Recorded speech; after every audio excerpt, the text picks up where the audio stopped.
Madame, Monsieur, bonjour et bienvenue dans notre édition de la mi-journée. C'est notre premier rendez-vous avec l'actualité régionale sur Alizé. Je voudrais évidemment tout d'abord vous souhaiter une excellente et heureuse année 2016. Dans l'actualité de ce 2 janvier, l'organisation tout d'abord d'une journée internationale des peuples noirs. C'est une manifestation presque confidentielle pourtant reconnue par l'UNESCO. Il s'agit en Guadeloupe pour des organisations comme le CIPN, le Comité international des peuples noirs, de faire reconnaître la singularité du destin des Noirs dans l'histoire de l'humanité. Cette journée aurait dû normalement se dérouler demain 3 janvier, mais elle se tient aujourd'hui pour des raisons de commodité de calendrier, avec notamment la reprise des cours lundi. Explication Karine Gelman.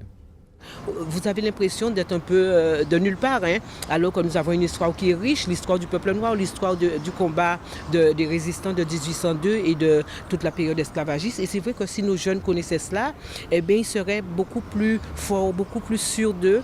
Une reconnaissance de son histoire pour être plus fort. Cette année, ce devoir de mémoire est autour de Martha Rose, dite Toto, la compagne méconnue de Louis Delgrès. Nous allons rendre hommage à une grande femme, ce qu'on appelle en créole un maître fédam, qui est Martha Rose, dite Toto, qui a été la compagne de Delgrès et qui s'est battue également en 1802 par rapport au rétablissement de l'esclavage prôné par Napoléon. Donc nous allons lui rendre hommage parce que c'est vrai qu'elle n'est pas très connue. On connaît beaucoup Solitude, on connaît beaucoup moins Martha Rose, dite Toto. Alors c'est vrai aussi également qu'il n'y a pas beaucoup d'éléments sur elle. Au niveau de l'histoire, c'est peut-être l'occasion de faire un appel aux jeunes historiens pour qu'ils se penchent sur cette femme. Mieux connaître son histoire pour avancer et se faire reconnaître, notamment avec un passé voisin, celui de l'histoire de Haïti. Il est important que nous sachions qu'il existe dans la Caraïbe un pays qui s'est libéré tout seul de ses fers. Un pays qui a battu une des plus grandes armées du monde de l'époque. Bon, malheureusement, cette nation a été pénalisée par le fameux impôt qu'il a dû payer pour garantir son indépendance. Mais ça nous permet de savoir que finalement notre histoire n'est pas indépendante des autres histoires de la Caraïbe. La connaissance de l'histoire de l'Afrique aussi nous permettra de connaître l'histoire de nos racines, parce que très souvent, des Guadeloupéens ont parfois tendance à nier leurs racines africaines. Et c'est important, donc quelque part, de se connaître et de s'assumer. Au Memorial Act, près de 7000 noms ont été recensés. En un clic, une remontée dans nos origines, si loin si proche, de l'autre côté de l'Atlantique. Revenons maintenant sur le premier jour de l'année, une année 2016 qui a particulièrement bien commencé pour Aidan. C'est tout simplement le premier Guadeloupéen de l'année puisqu'il a eu la bonne idée de naître à minuit et 1 minute précisément, et cela s'est passé à la clinique des Eaux Claires. Muriel Barlagne a fait sa connaissance aux côtés de sa maman évidemment. Il aurait dû naître le 9 janvier 2016, mais il en a décidé autrement. Aiden est le 3e garçon de Christelle. Il est né le 1er janvier 2016, à minuit et 1 minute. C'est le premier-né de l'année de la clinique Les Eaux Claires à Bémao. Un accouchement plutôt rapide et spontané. Sa maman est arrivée à 22h30 à la clinique, en plein travail. 20 minutes après, on lui faisait une péridurale. Il lui a fallu 1h30 pour mettre au monde ce petit garçon en pleine forme. Elle est sortie du môle toute seule, donc elle est venue nous voir. Elle était déjà en travail. Elle n'a pas été déclenchée, donc c'est un travail spontané. Et ça s'est très bien passé, elle était toute heureuse, toute contente. Et voilà. En fait, le travail, il a commencé chez moi. Donc avec des pertes de sang et tout. Donc, étant donné que j'avais trouvé personne pour m'emmener, donc j'ai dû prendre mon véhicule et me rendre moi-même à la clinique. Et puis dès que je suis arrivée, j'étais en salle de travail et ça a commencé tout de suite. Aiden mesure 51 cm et pèse 3 kg 570 grammes. C'est sa mère qui a coupé le cordon ombilical. Les premiers contacts se sont bien déroulés entre la mère et le fils. Pour Christelle, c'est un vrai bonheur. C'était donc hier jour de fête, pas seulement pour Aiden, c'est une fête d'abord familiale. Pourtant, certains célibataires ou certaines personnes momentanément esselées ont choisi d'organiser un véritable rassemblement particulièrement festif et cela s'est passé sur la plage de Saint-Félix-au-Gosier. Reportage Éric Pommier. Plage de Saint-Félix cet après-midi, l'ambiance est à la fête comme un grand rassemblement d'amis venus fêter la nouvelle année. Les apparences sont trompeuses car ici personne ne se connaît ou presque. La formule est simple, pendant les périodes festives, éviter la solitude et donc chercher les bons plans pour partager, échanger, créer des liens d'amitié. Irène est réunionnaise installée depuis longtemps dans le département. Elle se rappelle avoir passé des moments seuls, sans repère, loin de sa famille, d'où l'idée d'avoir pensé à ce concept. Je pense que ça vient du cœur. Les gens ont besoin de se sentir aimés, être entourés, voir des gens autour d'eux. Je pense que c'est pour ça que ça marche. Marie-Chantal et Patrick sont originaires de la Normandie et sont en vacances en Guadeloupe pour 15 jours. Ils ne concevaient pas de goûter au charme de la Guadeloupe en cette période, sans ce type de rapprochement. Cette parenthèse au bord de la mer, quel bonheur! On a découvert ça parce qu'on ne connaît pas ça chez nous. Et le beau temps étant de la partie, c'est vraiment génial de pouvoir côtoyer différentes personnes qu'on ne connaît pas et de faire la fête ensemble. Nous, on ne connaissait pas et ça nous met bien dans, je dirais... La plage est à tout le monde. Voilà, et c'est ça qui est une bonne formidable, intégration dans la à la liberté Guadeloupe. sur la plage, et la communauté, la fraternité, Voilà. C'est beau quoi. Mission accomplie pour Irène qui a réussi son pari, créer ce rassemblement aussi bien à Noël qu'au premier jour de l'an. L'occasion pour les locaux, les touristes, les anonymes et tous les privilégiés de cette rencontre unique de présenter leurs vœux de bonne année. Je crois qu'avec l'année 2015 qu'on a passée, c'est de la sérénité surtout, ramener la paix dans les esprits, ramener cet esprit de partage que nous avions, que les anciens de ce pays nous ont inculqué et que j'ai eu le bonheur de découvrir, que je donne également donc aux générations suivantes. C'est un témoin que je passe aux générations suivantes. Donc la paix, la sérénité dans nos cœurs et dans nos âmes, et je dirais plus dans nos âmes même que dans nos cœurs.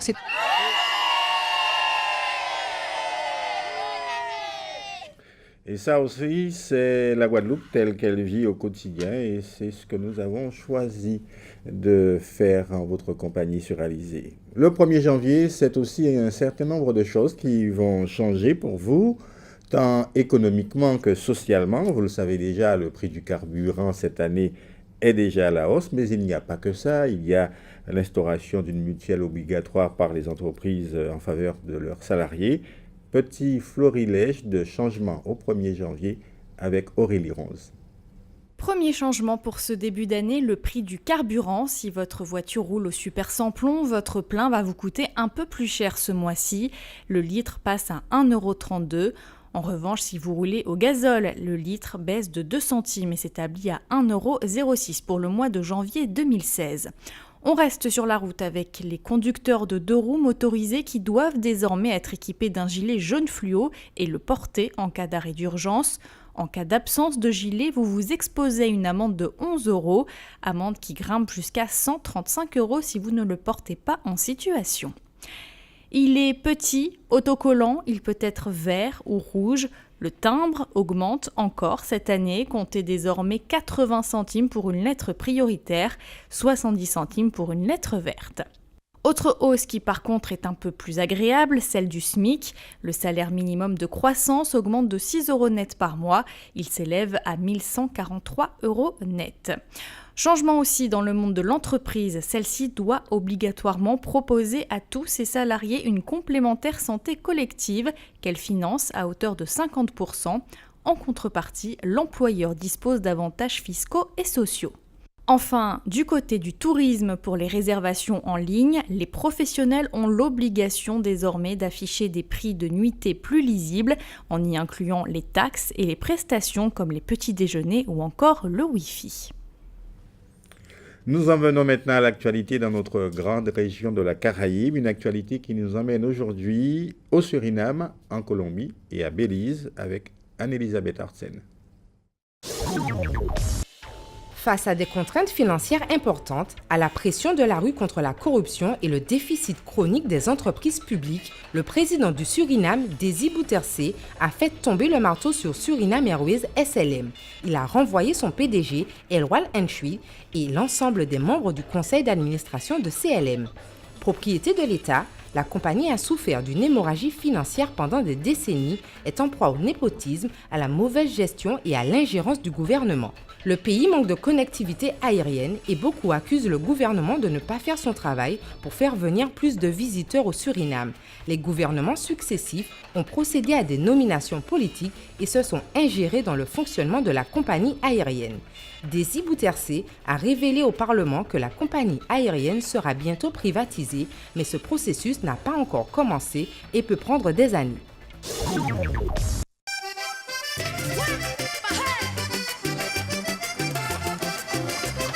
Genre musical traditionnel issu de la fusion de chants d'esclaves, de rythmes africains et de danses traditionnelles des peuples autochtones de la Sierra Nevada de Santa Marta, nord de la Colombie, le vallenato a été inscrit par l'UNESCO au patrimoine culturel immatériel de l'humanité.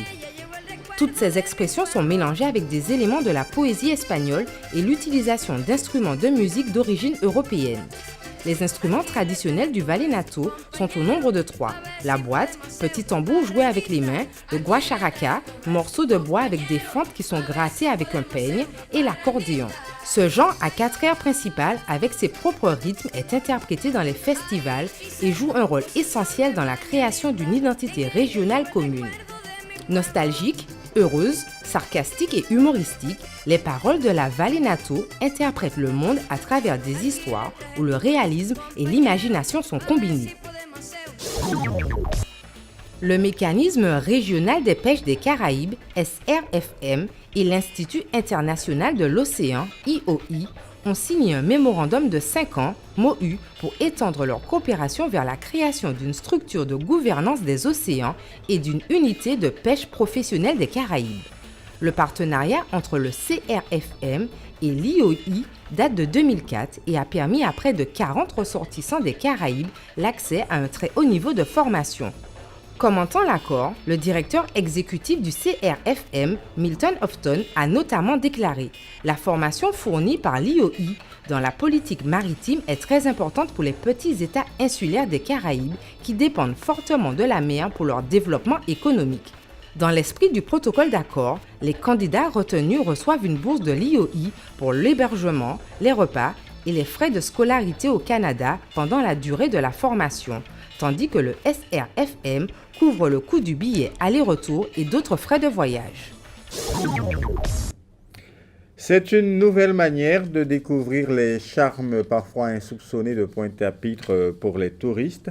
Un vélo-taxi, en effet, leur propose une visite guidée et commentée de la ville. Ce pousse-pousse Made in Guadeloupe existe depuis environ 1 an, mais il n'est en service que les jours d'arrivée des croisiéristes à Pointe-à-Pitre.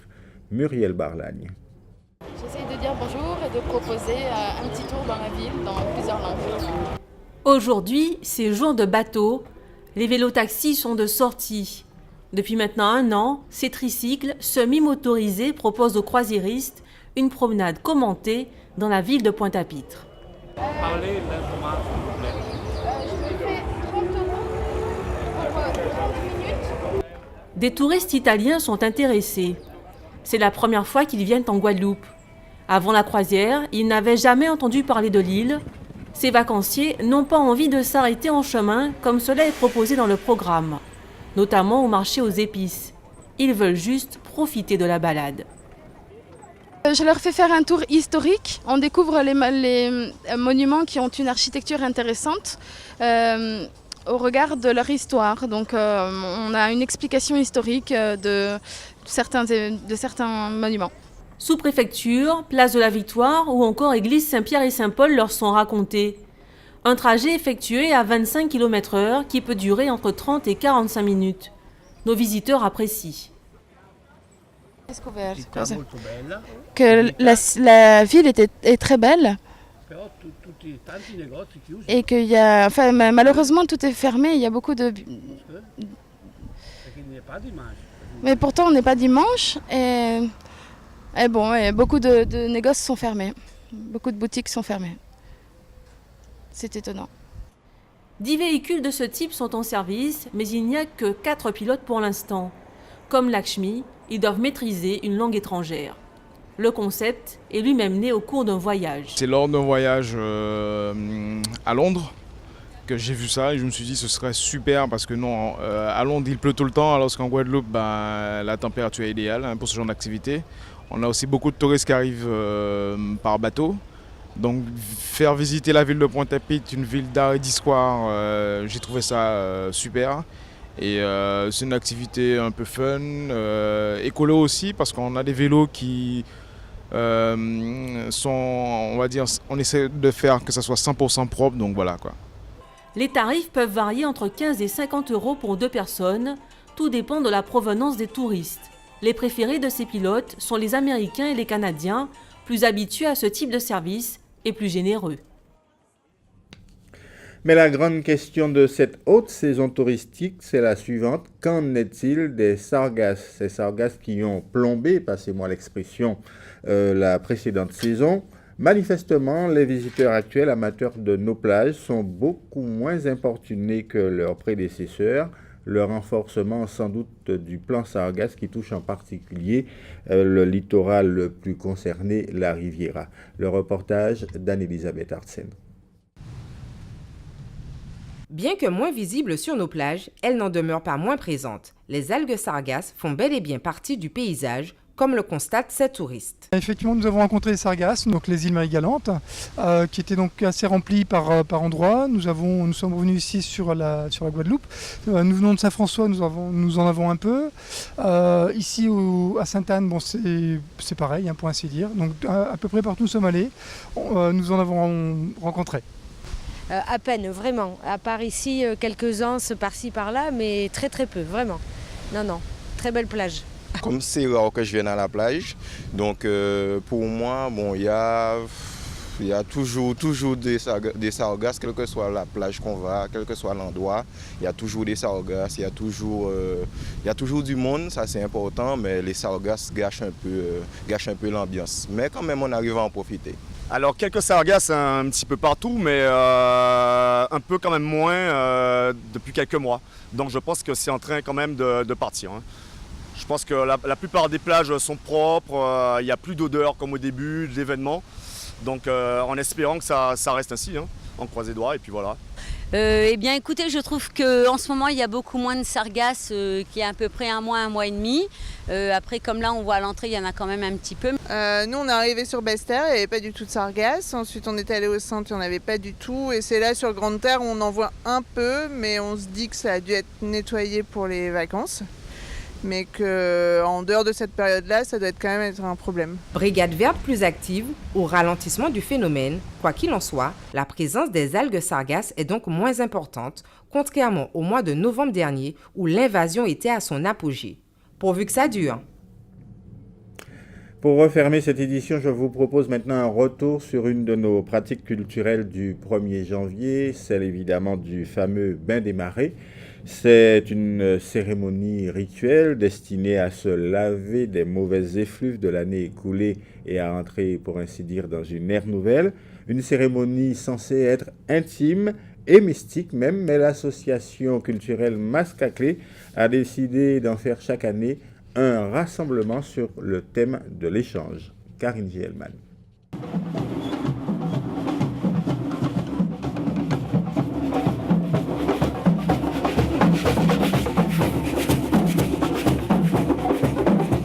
Du Rézet à la rue Vatable, en passant par les artères de Pointe-à-Pitre, en rejoignant Carénage jusqu'à la plage du Bas du Fort, le groupe Masque à Clé a démarré l'année 2016 dans l'euphorie.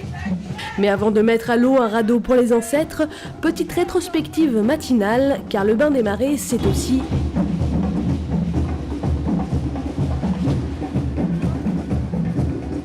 un petit déjeuner post-nouvel an, pas de coupure entre les festivités du 31 et le vidé du 1er. C'est sûr qu'en Guadeloupe, à minuit, avant le lever du jour ou au lever du jour, les gens ils prennent leur bain des marées chez eux, c'est sûr et certain. Dans une terrine, avec des feuillages, au bord de la mer, au bord de la rivière. Il y a tout un rituel qui est fait, simplement c'est pour une positivité. Il n'y a rien de néfaste, ni de négatif, c'est un renouveau. Bain des marées à mouvement culturel Masque à Clé, c'est... Nous choisissons un élément qui, c'est le rapport, la rencontre avec l'eau. Mais aussi une rencontre en musique.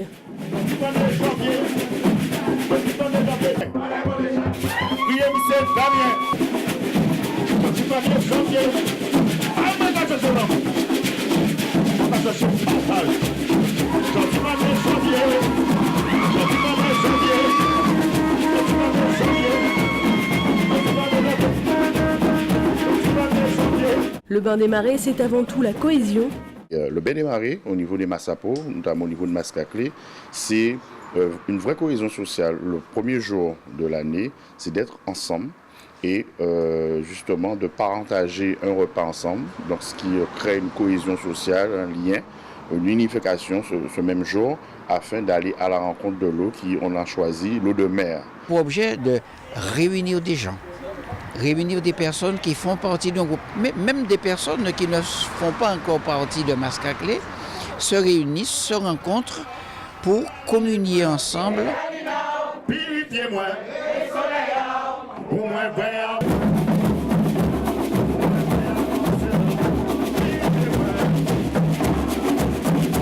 Et voilà, sur les rives de Bas du Fort, les amarres sont prêtes à être libérées.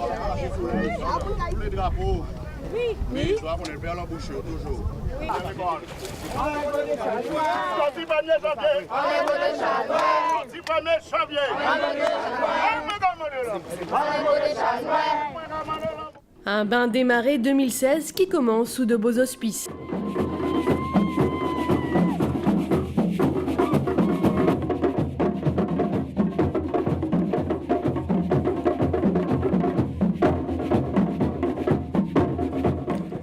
Avant de nous quitter, je vous livre le temps qu'il fera cet après-midi. Eh bien, il fera tout simplement particulièrement beau sur tout l'archipel guadeloupéen, du soleil partout avec des températures qui oscilleront entre 26 et 29 degrés, s'il vous plaît, notamment à Marie-Galante. Seule la soufrière pourrait être caressée par quelques petits nuages. Tout de suite après ce journal, vous avez rendez-vous avec Minute Sport d'Éric Pommier, l'agenda d'Alizé qui sera ensuite suivi du journal de TF1. Et puis, tout de suite après, ce rendez-vous avec l'excellent magazine Reportage. Je vous retrouve quant à moi ce soir, 19h, pour notre second rendez-vous avec l'actualité régionale. Excellent après-midi sur Alizé.